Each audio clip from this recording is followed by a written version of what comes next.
Al comenzar mi intervención, permítanme, colegas, rendir mi homenaje sincero y de profunda convicción de clase a la gallarda juventud peruana. Juventud que ha despertado de su letargo y viene dando un salto cualitativo de lo protestante, de lo exigente, a ser una juventud ejecutante y reclamar sus derechos. Y el mejor agradecimiento que podemos dar a esta juventud del futuro del país, la riqueza más noble que tiene un pueblo, es buscar y determinar la derogatoria de esta ley. Como alguien decía, colegas parlamentarios y señora presidenta, estamos asistiendo a un funeral de una ley perversa, antisindical y explotadora. Una ley que conculca los elementales derechos de todos los trabajadores del país, sobre pretexto de dar la oportunidad a los jóvenes. Lo que se está haciendo con esta ley es abrir un portón inmenso para que paulatinamente se vaya conculcando los derechos laborales de toda la clase trabajadora.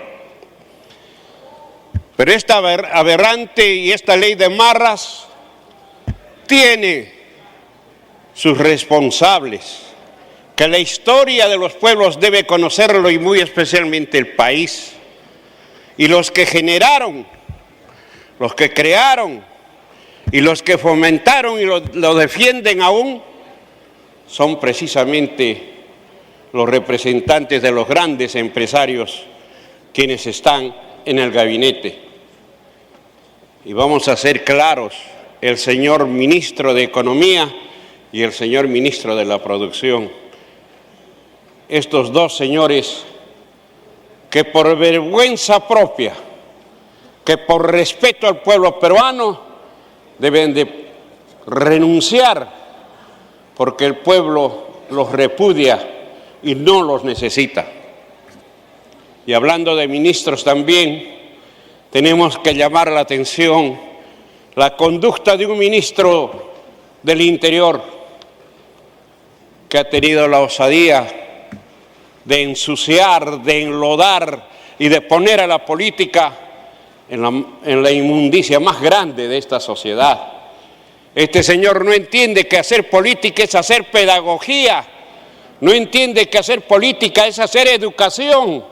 Sin embargo, es un pintoresco personaje que se ocupa de distraer a la población sin tener en cuenta que hay jóvenes policías que mueren porque los envían como carnes de cañón, salidos de la escuela para enfrentarse al narcotráfico, para enfrentarse a los subversivos. ¿Y por qué me ocupo de este señor? Porque hace 2 días, 2 muchachos en Puno murieron porque no tenían los implementos del caso. Jóvenes de 23 y 22 años, si no me equivoco, salidos de la escuela, sin experiencia, sin preparación, entregan, como decía hace un momento, como carne de cañón ante los que usurpan los derechos laborales de ciertas minas. Ese es nuestro ministro. Qué vergüenza que no ha entendido que simplemente hacer política es hacer pedagogía y no ser especialista en reglaje y actualizar métodos fujimontesinistas. Y esto tenemos que ser claros, aunque nos duela, la historia se escribe. Por otra parte, tenemos que decir que hay argumentos suficientes, colegas, de los que sostienen que esta ley es buena. Tenemos que decir en principio que es anticonstitucional, porque viola el derecho de la igualdad ante la ley. Dele tiempo. Porque viola el derecho al progreso social, porque viola el derecho a participar en las utilidades de la empresa. Es antilaboral, porque elimina los derechos laborales como eliminar las ETS, eliminar las 2 gratificaciones anuales, la bonificación de familia, el seguro de vida y la participación de las utilidades. Además de recortar las vacaciones de 30 a 15 días. ¿Beneficia al empresariado? Sí. Y eso también hay que decirlo y hay que tener la valentía suficiente cuando quieren servir, sean buenos sirvientes. Se obtiene mano de obra barata, como ya lo han dicho algún colega mío, al reducir los costos laborales del 54 al 14% en comparación con el régimen laboral general. Señora Presidenta, como tal, es falso, el país debe saber que el argumento que los sobrecostos laborales y la rigidez laboral limitan la contratación laboral. Dele tiempo. Y afectan la competitividad, puesto que durante el año 2013 las empresas del régimen laboral crearon más de 137,000 puestos de trabajo, mientras que las pymes y las pequeñas empresas crearon 30,000 y 11,000 respectivamente. Esto, colega, defensor de los empresarios, es realidad, no es quimera, no es ilusión, es historia, y la historia y los números no engañan, colega, defensor de los empresarios. Se habla de la SUNAFIL, señora Presidenta, con todo el respeto que le tengo. ¿Cómo podemos hablar de la SUNAFIL si mediante esta ley se recorta las facultades a la SUNAFIL? Tiene 450 personas, si no me equivoco, que iban a controlar si en este momento no pueden controlar. ¿Por qué engañamos a la población y le decimos que SUNAFIL va a crear un cuerpo especializado para ello, cuando no puede ni siquiera pagar los sueldos a estos trabajadores? Seamos claros, seamos sinceros, no engañemos, hablemos con realidades. ¿Quiénes son los verdaderos beneficiarios, pueblo? Dele tiempo adicional.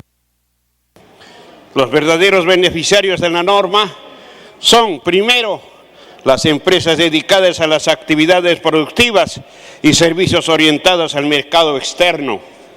Segundo, las políticas temporales se han convertido en regímenes permanentes. Ejemplo, el régimen laboral textil, decreto ley 22.342.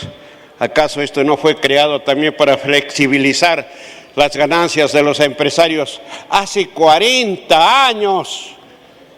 Y hace 2 años el que habla presentó un proyecto de ley para que se derogara esta ley.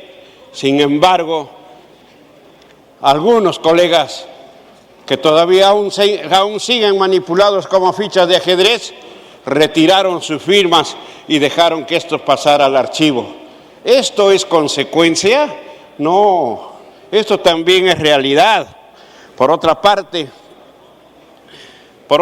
tenemos que señalar de que el pueblo ya no viva de engaños. No queremos que esta tarde... Dele tiempo.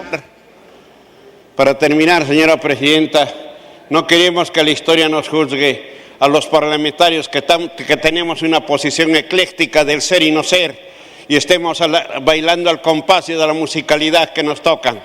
Seamos consecuentes con nuestros principios, seamos consecuentes y perennes veladores de los derechos laborales, como la bancada Dignidad y Democracia, que desde un comienzo fuimos y seremos consecuentes con ello. Y recordarán ustedes que una tarde como hoy también estuvimos contra la ley Servir, una ley que nació enferma, una ley que nació con lepra porque se está cayendo a pedazos y hasta el momento no se puede implementar. No seamos nosotros gestores de otra catastrófica situación que se puede dar como gobierno. Digámosle no de una vez por todas, colegas, no a la Service, no a los CAS, digamos no a esta ley y debe ser derogada, porque si no, caso contrario, la historia nos juzgará Dele tiempo para culminar. Nos juzgará como los eternos muleteros de un gobierno que simplemente ve las arcas de las grandes empresas. Deroguemos, colegas, por amor a ustedes, por amor al país y por amor a la juventud, esta ley el día de hoy debe ser sepultado para siempre. Gracias.